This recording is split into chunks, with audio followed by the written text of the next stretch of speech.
Okay, welcome back to our teaching online about Christianity. Today we're going to look about Christianity as a whole and the New Testament specifically. It's one of the great religions. It's the most widespread and the largest number of adherents, about 1 out of every 3 human beings. Today, maybe a little less than that, uh, claim to be Christian. Here is a pie chart that shows the different religions in the world, and according to this one, around 31%.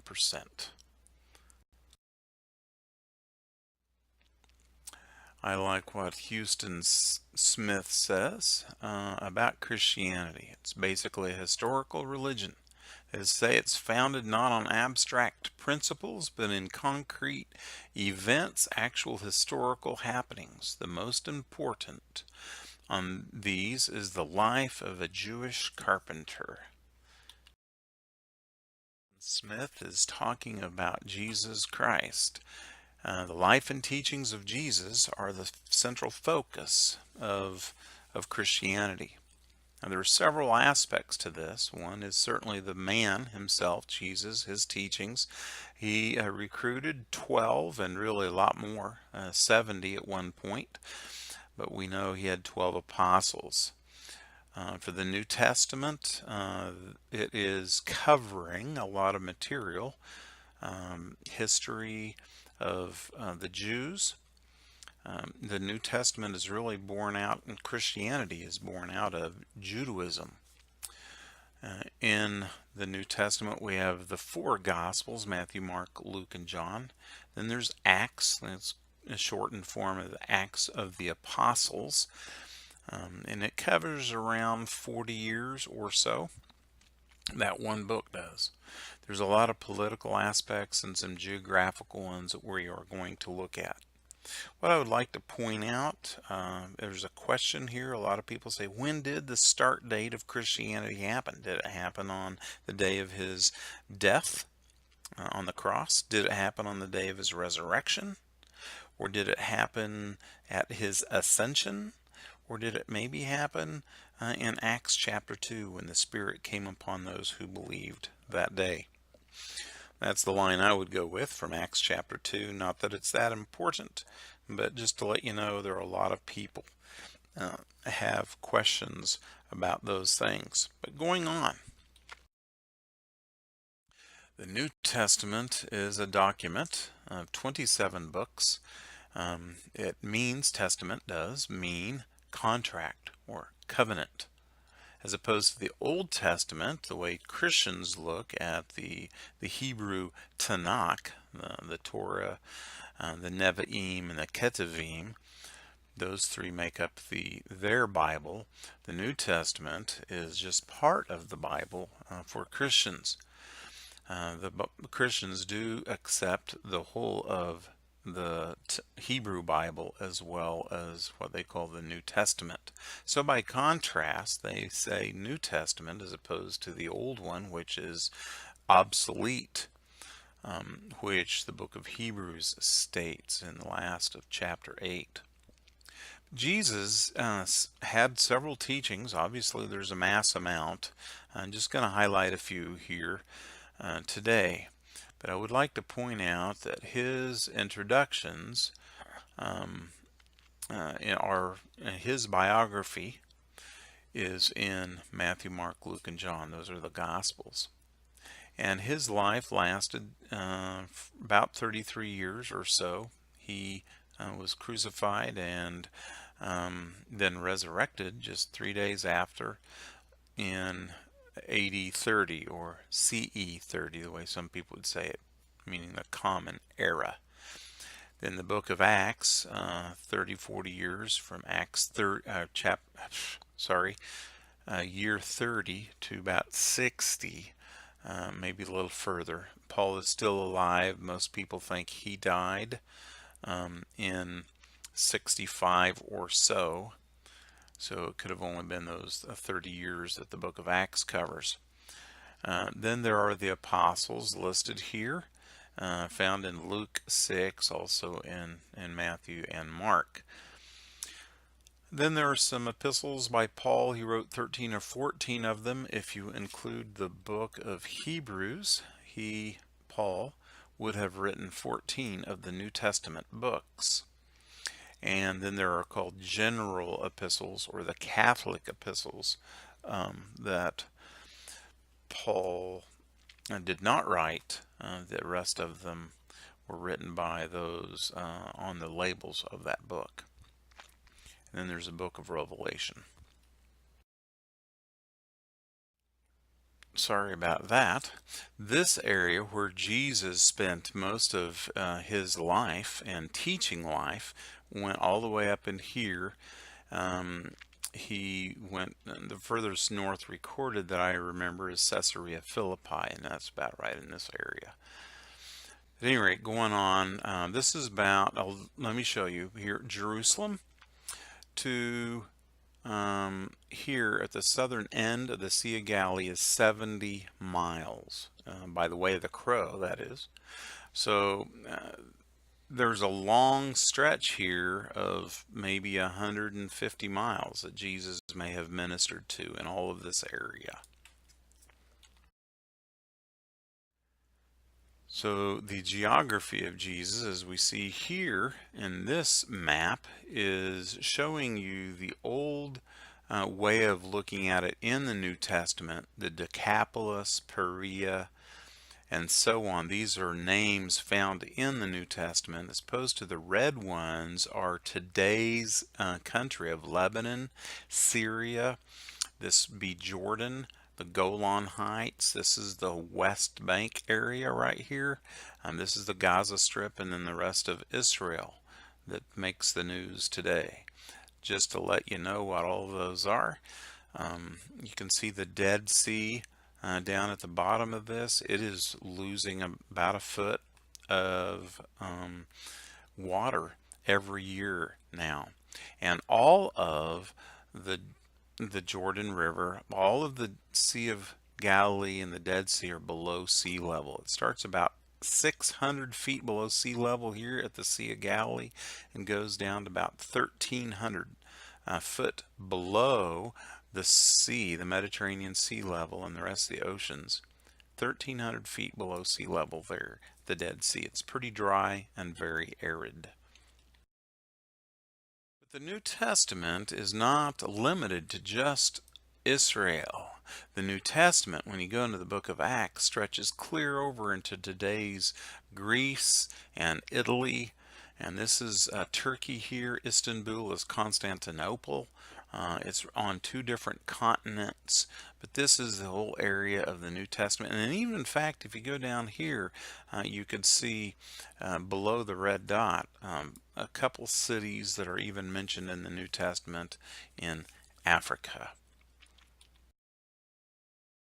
The political and cultural scene in Palestine is what we'll call the New Testament scene in Jesus' days in Palestine. Are considered pretty complicated. The Greeks ruled the land before Jesus came with Alexander the Great, and he spread the language of Greek around the world. Romans were the ruling people at the time of Jesus, and then ended up appointing different people to calm that neighborhood down.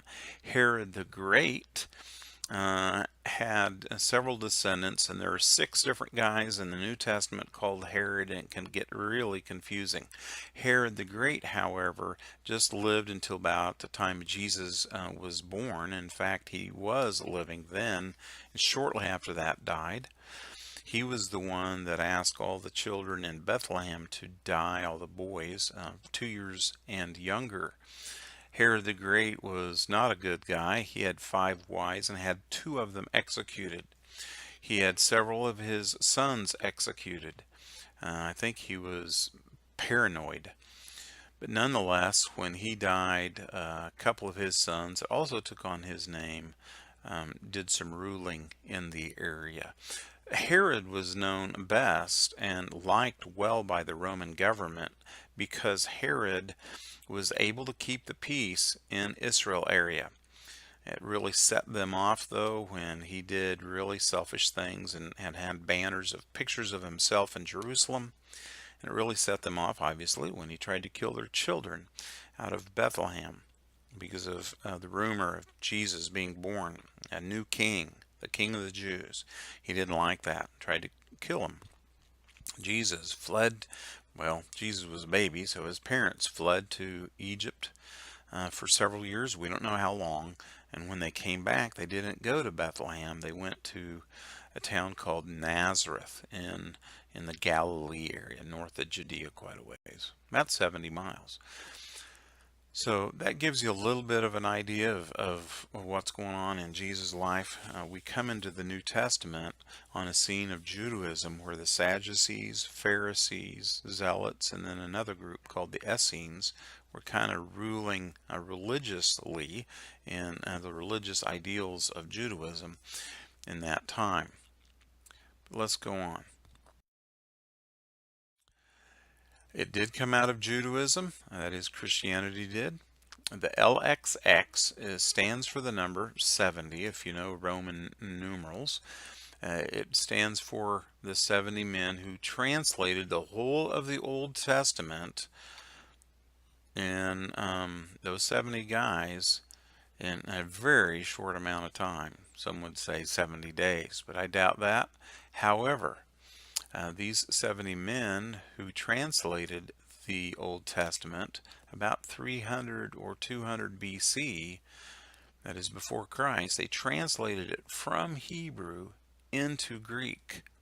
And it was found in the Dead Sea Scrolls finding in 1947.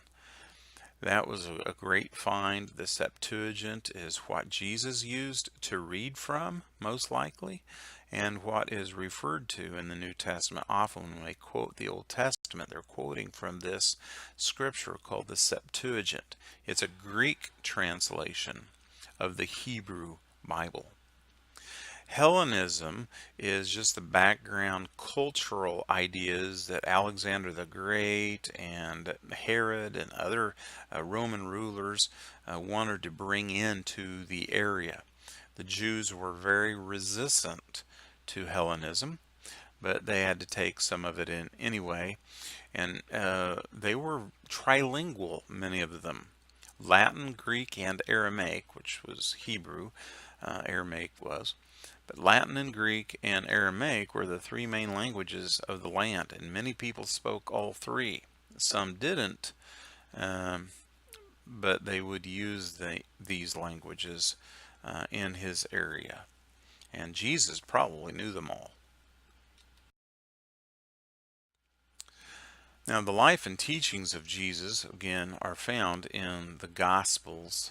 And Jesus and John the Baptist were both spoke about early on in the Gospels. John the Baptist kind of led the way. That was the prophecy of the last words of the Old Testament in the Protestant Bible. It is speaking of John the Baptist being that man in the wilderness. But going on, we have teachings about following Jesus by Jesus himself, and they're a little bit challenging. This is part of his teaching. And he says, following him is a challenge. You have to take up your cross daily, and he even says you have to hate your family. And the next part, he says it needs to be thoughtful, somewhat planning. You have to build your tower. If you're building a tower, you're going to plan ahead, make sure you have all the money for it, so that you're not being laughed at for just having a foundation and then you run out of money. You need to think through whether you want to be a Christian or not. This is Jesus' teaching. He says it's also relational. It's about knowing him and knowing God. It's about being a partner in him in life. There's a passage in Matthew 7 that Jesus says, get away from me. When these people came into heaven, you might hear this as a joke or something. You know, they go and meet Peter at the gate. That is nowhere to be found, by the way, in the Bible. It's always a standing thing in jokes. But here it goes, that you're met with Peter or someone, you're taken to Jesus, and Jesus says, "No, get out of here. I don't know you." Jesus is not saying a joke, but he is making it clear in this passage that if you don't know, have a personal relationship with God, then you're not welcome into heaven. And lastly, the teachings that Jesus talked about following him, it is about relationships with other people. It's not just with God, it's with other people. Some people have said that the church, or Jesus following Christians, is the only organization ever created that is not for itself. It's to be focused on others. And this Matthew passage in chapter 28 is showing how to bring others into the group by teaching them everything that Jesus taught them. Jesus had self-proclaimed purpose, and throughout his ministry he talked about different things. He came to, and he did forgive sins, and it really was an element that brought a lot of anger to the religious leaders. Who is he to forgive? They didn't like that. But he said he came to forgive. He came not to bring peace, but to bring the sword, and that has certainly come true. He came to seek and save the lost. He came to give life and give it more abundantly.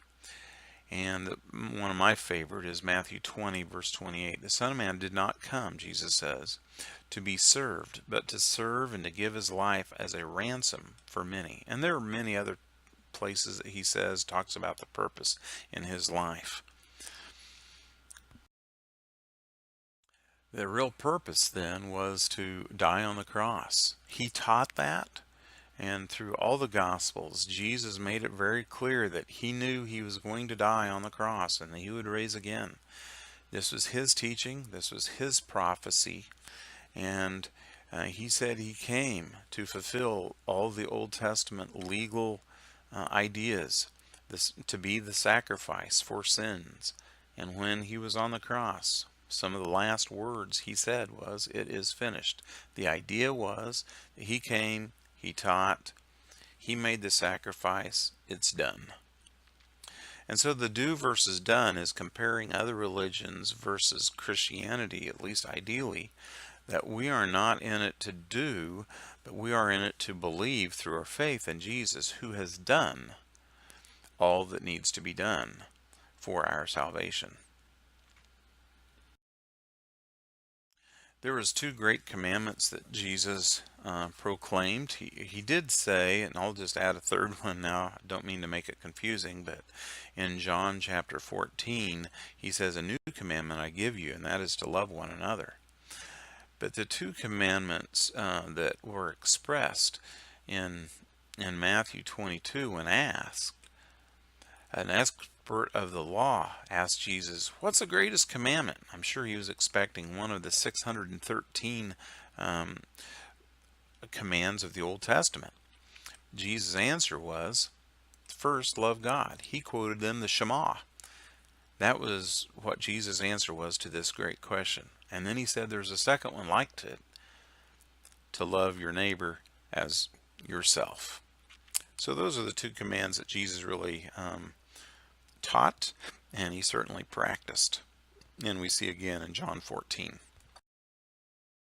A lot of parables are taught. I think there are about 40 of them on this page. Some of the greatest ones that you've probably heard, the Good Samaritan parable. It's found in Luke chapter 10, and there is actually a law called the Good Samaritan law. If a passerby sees someone that needs help and you help them and they later sue you for it, well, they're not supposed to be able to get away with that, because there's a law called protecting people, helping other people. But anyway, that's a Good Samaritan.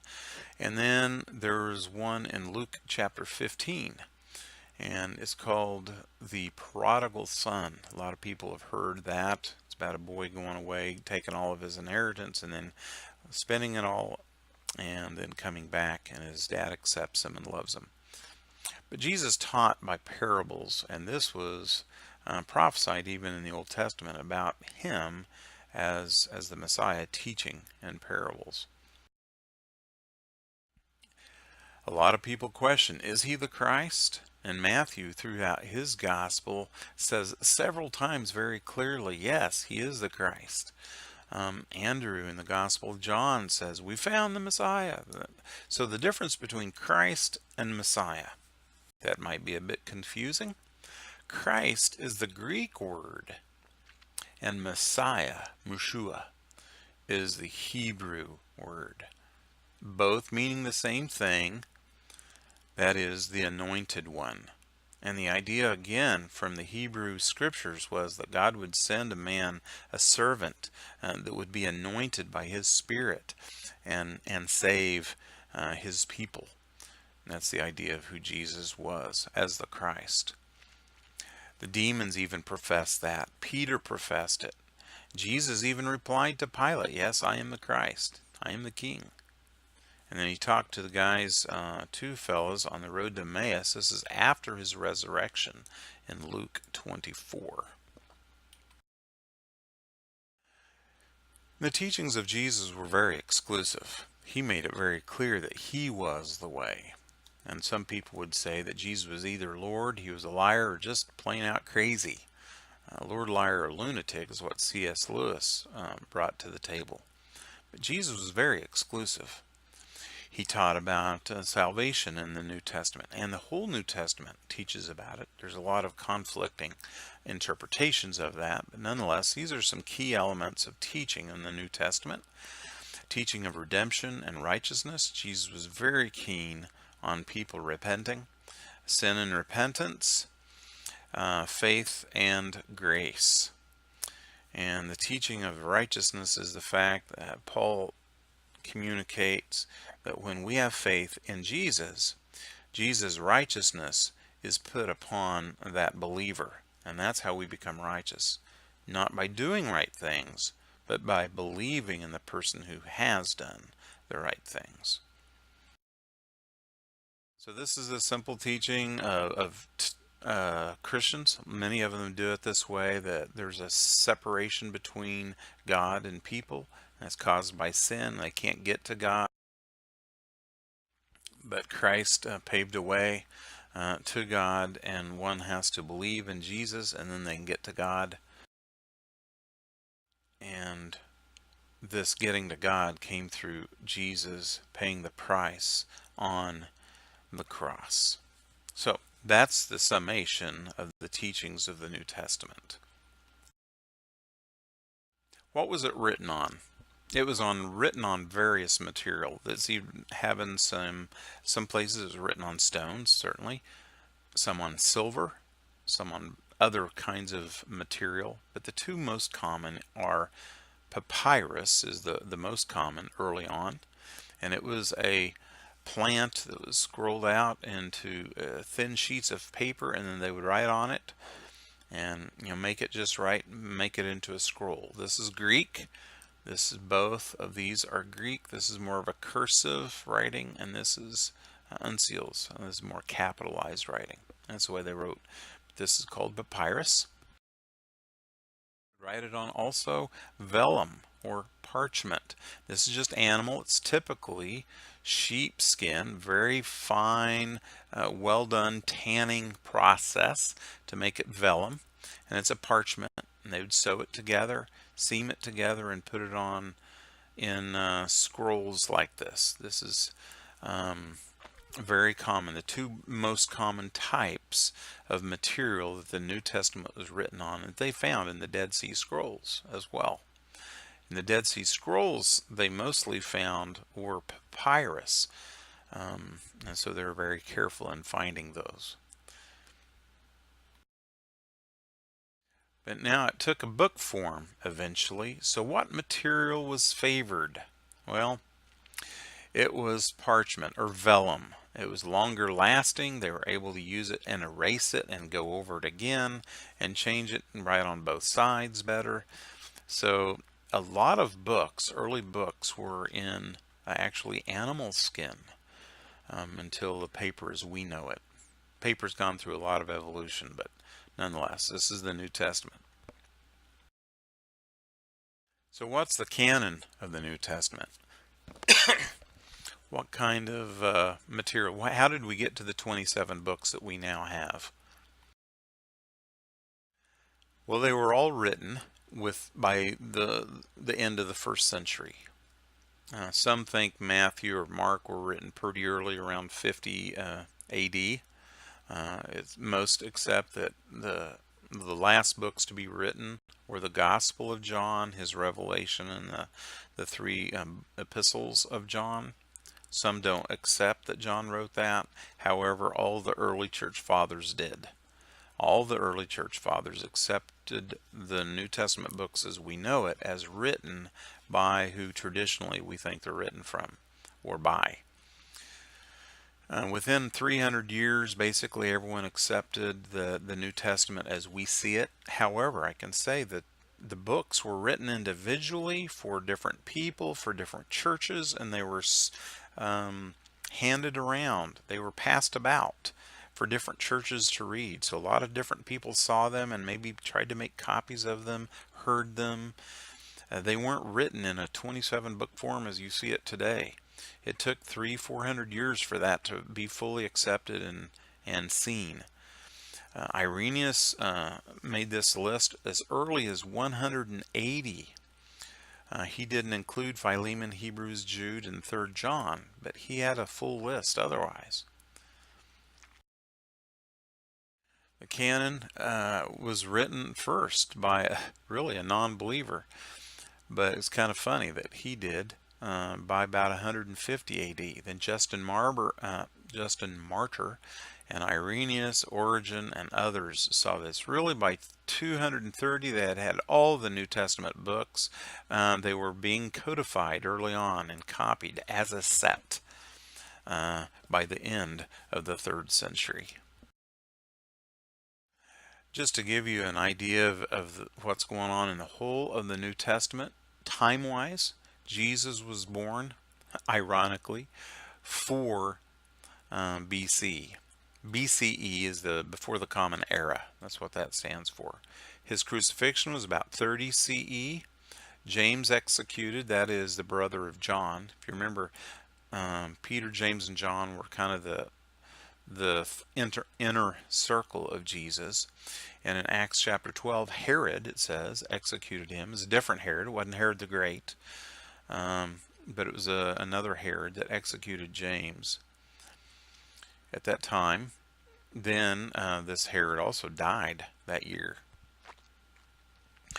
Rome burned in 64. Peter and Paul both died around 65.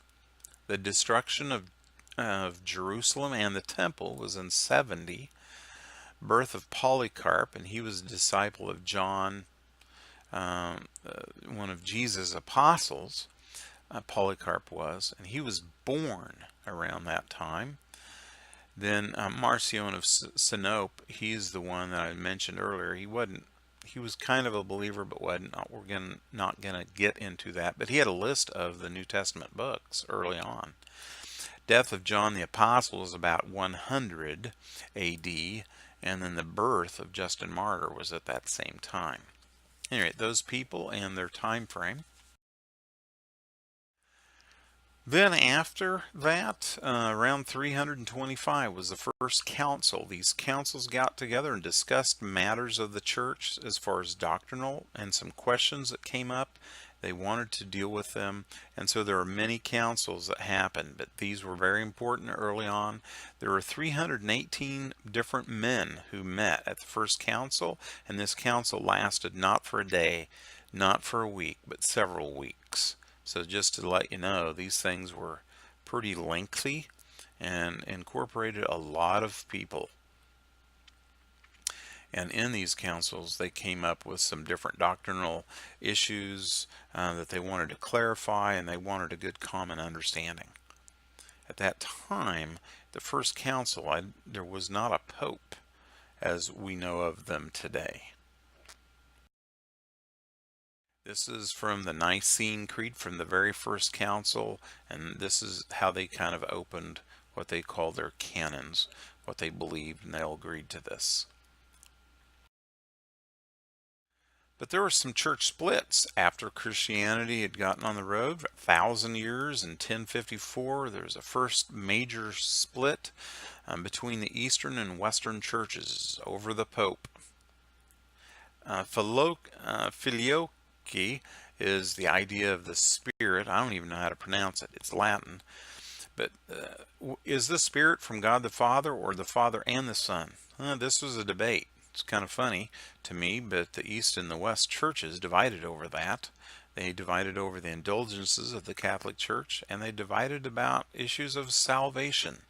These are still issues today, salvation especially. The most critical issue as of late is baptism and communion. Those are the two things that most people split over churches about, baptism and communion. Why are there so many church splits? Well, you can ask every person and they'll come up with a different answer, most likely. But there are some different doctrinal issues. There's certainly leadership issues. Today we have a lot of social issues. Those have not been different over the course of time. They've always been social issues that have brought discussion and debate and then end up in splits. And they certainly are personal. In some churches it's because the color of the carpet's wrong, or someone didn't pick their paint or their coat hanger, or who knows. But church splits happen because we don't have a full understanding of everything perfectly, and we have differences of opinions. The major denominations, there are 3 of them. I know the book says something a little bit different, but I'm going to go with the Catholic denomination, with the Orthodox, and then Protestants. And I'll talk a little bit about these. But the Catholic denomination is run by the Pope based on Matthew 16, where Peter and Jesus are talking. The Orthodox people, they have their own. This is the one that was split in the 1054, and there are many different Orthodox churches. I've been to a few of them, and they have a lot of ritualistic. I've been to Catholic churches as well. I'm most comfortable in the Protestant, but they vary as much as the rest. But these are the 3 major denominations, and then they're brought up to in different ways. The Coptic Church is part of the Orthodox. The Armenian Church is part of the Oriental Orthodox, obviously part of Orthodox, and then Protestants vary hugely in beliefs and in practice. But those are the 3 denominations. Protestant Reformation really started in the 15th century with Martin Luther. He posted 95 theses on the last day of October in 1517 on the door of the church in Wittenberg in Germany. And he was in these 95 theses, they were points that he felt like the Catholic Church was allowing things to go too far. Indulgences, for instance, you had to give money and you can buy somebody out of hell, basically. And a whole bunch of things, and the fact that they wouldn't allow them to read the scriptures into the people's common language, whatever it was. It was different in every country. But the Catholic Church was very adamant about everything had to be done in Latin. People didn't know Latin at this point. It's pretty much a dead language by then. And Martin Luther, as John Wycliffe, John Huss, William Tyndale, and more, they all translated the whole Bible or the New Testament into people's common language so that they could understand it and hear it and go forward. And that created what's now considered the Protestant Reformation. So what is Christianity? It's basically the theological and practical applications based on the faith and the teachings of Jesus and in the New Testament teachings, focused on the death and the resurrection of Jesus Christ. These are the most 2 important parts of the whole New Testament, in my opinion, and in all of Christianity. But it's the death and the resurrection of Jesus. In the death, he paid the penalty for sin, and in the resurrection, he shows the hope that people have that they too might be resurrected if they place their faith in him. That's 34 minutes worth of the Christian ideas, kind of going a little bit different way than the book would show, but I wanted you to see this and hear it. Please make a summary of it, and we'll go on from here.